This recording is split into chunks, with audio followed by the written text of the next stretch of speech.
येऊ शकतात अशी सध्या स्थिती आहे।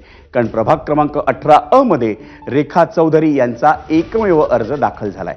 त्यांच्या विरोधात एकही अर्ज न आल्यानं रेखा चौधरी यांची बिनविरोध निवड होऊ शकते। मला मगाशीच मीडियाच्या माध्यमातून माहिती मिळाली की आज आपला बिनविरोध विजय झालेला आहे। खरं तर हा विजय जो आहे हा ईश्वरीय विजय आहे, म्हणजे हिंदुत्वाचा विजय आहे।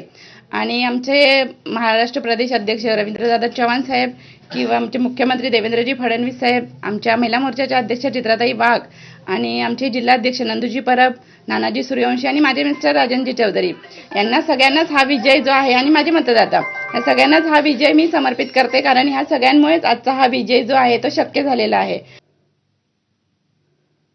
मुंबई महापालिका निवडणुकीत दक्षिण मुंबईत उमेदवारी अर्ज भरण्यावरून मोठा गोंधळ निर्माण झाला। या परिसरात सर्वपक्षीय 12 उमेदवारांनी निवडणूक आयोगाच्या अधिकाऱ्यांना पत्र लिहून एक तक्रार केली आहे। आपण वेळेत